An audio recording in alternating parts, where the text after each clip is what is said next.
নমস্কার, দি রিপোর্টে স্বাগত।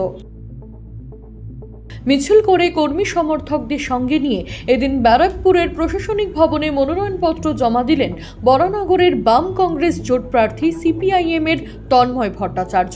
ব্যারাকপুর চুরিয়া মোড় থেকে ব্যারাকপুরের প্রশাসনিক ভবন পর্যন্ত মিছিল করেন তারা। দেখে নেব সেই ছবি।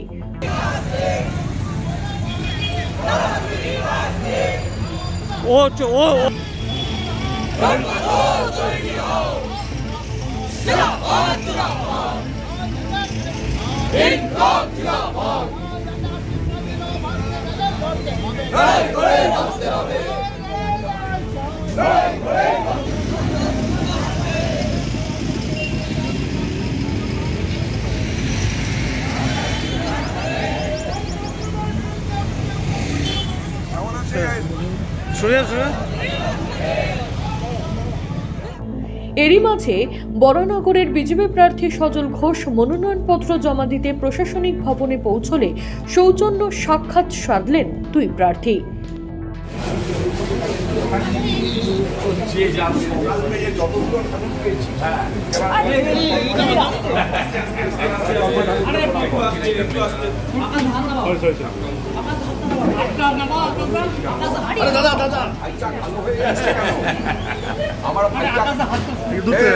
শুনুন, আমার ভাইটা কালো হয়ে যাচ্ছে।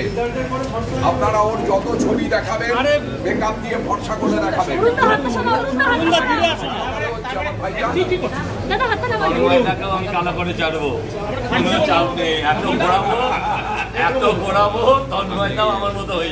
এই ছবি প্রকাশ্যে আসতেই সুর চড়িয়েছে তৃণমূল নেতৃত্ব। তৃণমূল নেতা দিলীপ নারায়ণ বোস কি জানালেন, শুনবো। আমরা বরাবরই বলে এসেছি, রাম এবং বাম একে অপরের পরিপূরক, ওরা দুই ভাই। আজকে ব্যারাকপুরে মনোনয়ন জমা দিতে গিয়ে একজন আরেকজনকে জড়িয়ে ধরল, দুজন দুজনকে আদর করছে, এমনভাবে দেখাচ্ছে যে সত্যিকারে ওরা দুই ভাই। এর দ্বারা এটাই প্রমাণিত হয় যে মুখে ওরা যাই বলুক না কেন, আসলে এরা দুজনেই একে অপরের পরিপূরক।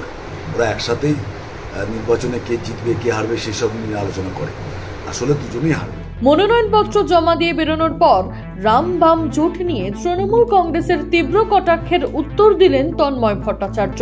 তার সাফ বক্তব্য, রাজনীতির যুদ্ধের প্রভাব ব্যক্তিগত সম্পর্কে কোনোদিনও পড়ে না। মনোনয়নপত্র কাজ শেষ করে বেরোচ্ছি, ও মনোনয়নপত্র জমা দিতে ঢুকছে। ও আমার বহুদিনের পরিচিত, একসঙ্গে টেলিভিশনে অজস্র আলোচনায় আমরা থাকি। ছেলেটা রোদে ঘুরে ঘুরে খেটে খেটে কালো হয়ে যাচ্ছে। ওকে বলবো না যে তোর শরীরটা খারাপ হয়ে গেছে, তোর গায়ের রংটা কালো হয়ে যাচ্ছে? দাদা হিসাবে, অভিভাবক হিসাবেও তো এটা বলতে হয়। ও বিজেপির প্রার্থী, আমি সিপিআইএমের প্রার্থী। তোর সাথে দেখা হলে কি আমি মুখ ঘুরিয়ে চলে যাব? কি প্রশ্ন করছেন? কেনই তৃণমূল নিজে সবচেয়ে ভালো জানে তৃণমূল কার সাথে এক। তৃণমূল মালপোয়া খাওয়ায়নি, তৃণমূল কুর্তা পাজামা পাঠায় না। তৃণমূল 98 সালে তৈরি হয়ে বিজেপির সঙ্গে নির্বাচনী জোট করেনি, 99 সালে করেনি। 2001 সালে হয় এবার নয় নেভার স্লোগান দিয়ে তৃণমূল ছেড়ে কংগ্রেসের হাত ধরে হেরে গিয়ে আবার ফিরে গিয়ে দপ্তরবিহীন মন্ত্রী হয়নি। তৃণমূলের নেত্রী বলেনি BJP is my natural alley. এগুলো সব ভুলে যাচ্ছেন। খালি খালি আমার সাথে সজলের রাস্তায় দেখা হয়েছে, আমার সাথে সায়ন্তিকারও দেখা হয়েছে। আমি তো সায়ন্তিকাকেও শুভেচ্ছা জানিয়েছি। তো তখন তৃণমূল বলেনি যে সিপিএম আর তৃণমূল এক। ভদ্রতা করার মানে, সৌজন্য দেখানোর মানে এক হওয়া। তৃণমূলকে জিজ্ঞেস করুন আপনারা সাংবাদিকরা, যে সজলের সঙ্গে হাত মিলিয়েছি বলে যদি সিপিএম আর বিজেপি এক হয়, তাহলে সায়ন্তিকাকে শুভেচ্ছা জানিয়েছি বলে সিপিএম আর তৃণমূল এক হলো। তাহলে আর দরকার কি সজল আর সায়ন্তিকার হোটেল লড়াইয়ে থাকার? আমি তো সব বিজেপির সাথেও এক, তৃণমূলের সাথেও এক হয়ে গেলাম।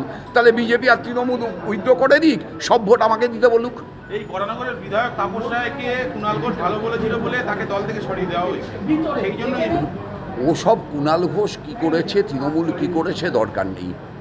সিপিআইএমের মতো সৌজন্য বোঝা পার্টি, সিপিআইএমের মতো ভদ্রতা রক্ষা করা পার্টি ভূভারতবর্ষে আর একটাও আছে? থাকলে তার নাম বলুন, আমি তার উদাহরণ। সুফল মজুমদার, দ্য রিপোর্ট, ব্যারাকপুর। সমস্ত খবরের আপডেট পেতে লাইক করে সাবস্ক্রাইব করুন দ্য রিপোর্ট চ্যানেলটি। সেই সঙ্গে বেল বাটন প্রেস করতে ভুলবেন না। আপনাদের একটা সাবস্ক্রিপশন আমাদের জন্য অত্যন্ত মূল্যবান। জয় হিন্দ।